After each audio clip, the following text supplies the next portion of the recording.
السلام عليكم. لا تنسوا الاعجاب بالفيديو والاشتراك في القناة تشجيعا لنا لنستمر بنشر المزيد ان شاء الله.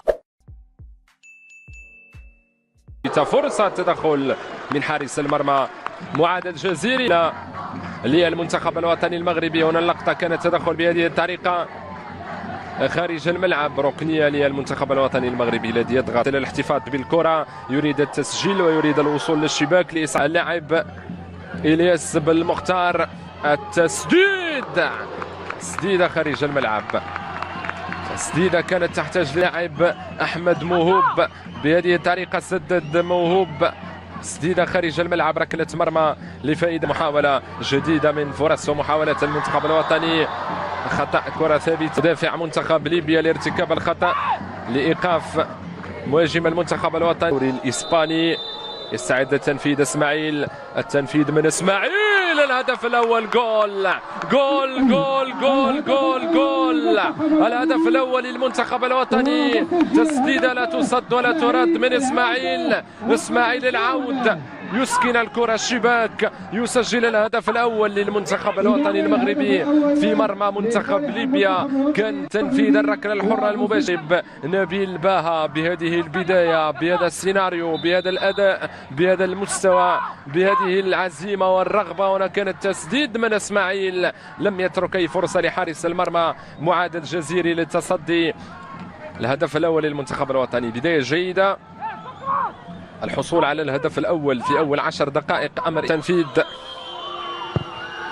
تنفيذ من بوسيف، فرصة، إمكانية التسديد. هي الفرصة الأبرز لحد الآن من فرص منتخب ليبيا. هنا اللقطة، تسديدة كانت من سند للمنتخب الليبي. فرصة، محاولة، تنفذ الركنية. فرصة، هنا اللقطة الماضية، تنفيذ الركنية بهذه الطريقة أمام لاعبي المنتخب الليبي. هدف آخر سيجعل المهمة صعبة أكثر بالنسبة لمنتخب ليبيا. خطأ في التمرير، فرصة للمنتخب الليبي، حذارية، تسديد لحسن الحد مرت الفرصة بسلام.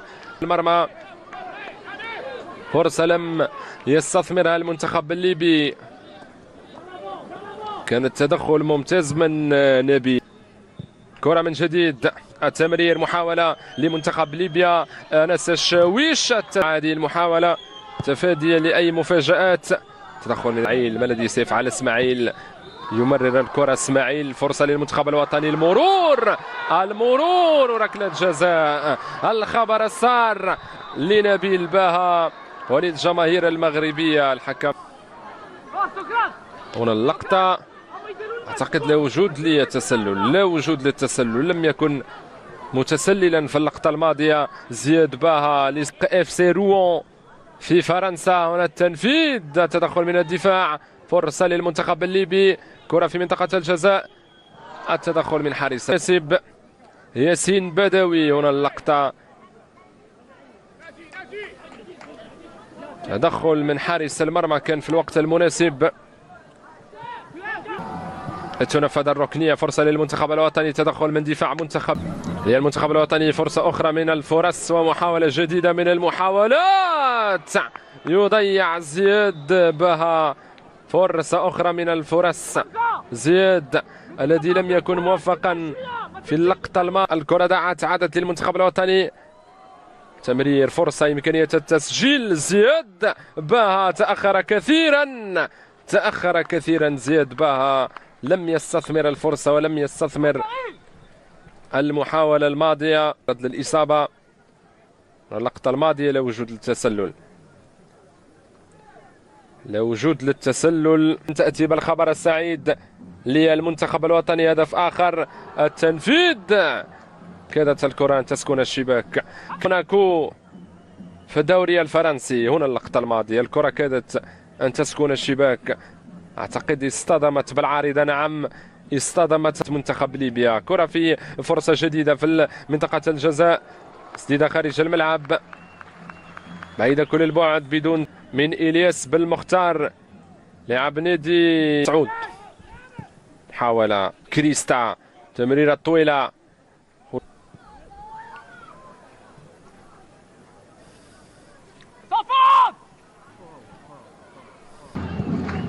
يمرر الكرة سند، وصلت الكرة لناجي، وتوصل الفرصة عبد الملك القادري، كرة لفائدة لمصلحة منتخب ليبيا.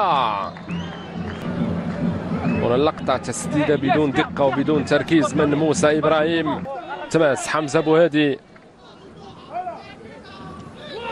كرة في منطقة الجزاء للمنتخب الوطني، كرة التدخل من حارس المرمى زياد باها، وسيبحث عن سقراط وبقية اللاعبين المتواجدين في منطقة الجزاء. أكثر من مهمة منتخب ليبيا في هذا اللقاء،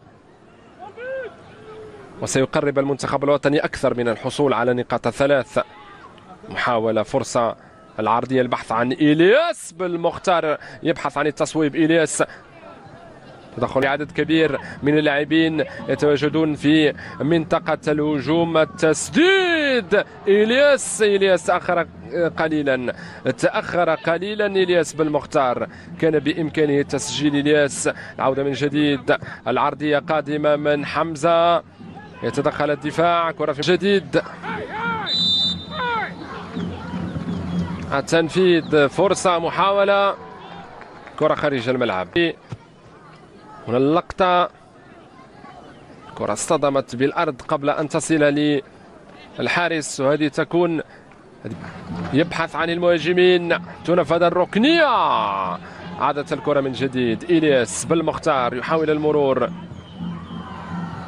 عرضية من إلياس، التسديد، حارس المرمى يتصدى، معادل قوة في اللقطة الماضية. هنا اللقطة تسديدة زكريا الخلفي، ضاعت الكرة من حمزة، عادت الكرة لمنتخب ليبيا، فرصة للمنتخب الليبي، حذاري من هذه الفرصة التي قد تأتي من جديد في وسط الملعب للمنتخب الوطني الذي يبحث عن فرصة جديدة. إيصال الكرة لإلياس، يحاول المراوغة، إلياس، زياد، ركلة جزاء للمنتخب الوطني.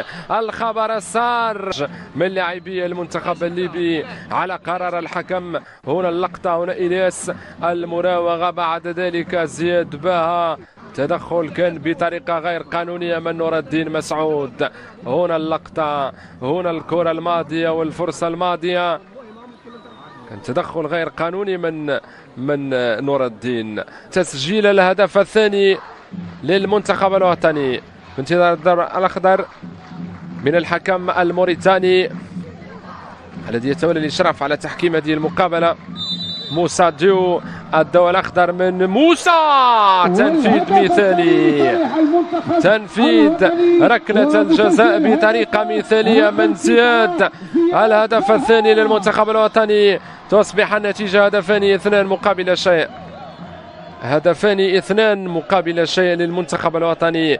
فرحة اللاعبين بهذا الهدف، فرحة اللاعبين، تصبح النتيجة هدفان 2 مقابل شيء. محاولة من حارس المرمى معاد الجزيري للتصدي، لكن الدقة العالية والقوة الكبيرة في التنفيذ صعبت المهمة أكثر على الحارس محمد الحرار. تمريرات بين لاعبي المنتخب الوطني، عرضية من بالمختار، بعيدة كل البعد، التسديدة الماضية من زياد باها، فرصة زياد، خطأ فادح يرتكبه حارس المرمى معاد الجزيري. زياد باها يسدد بعيدا كل البعد عن الخشبة الثلاث لمرمى الحارس معاد الجزيري بهدف آخر، بهدف جديد. المتابعة، تمريرة طويلة من بلال، يبحث عن المهاجمين، يبحث عن فرصة جديدة، محاولة جديدة للمنتخب الوطني، محاولة المرور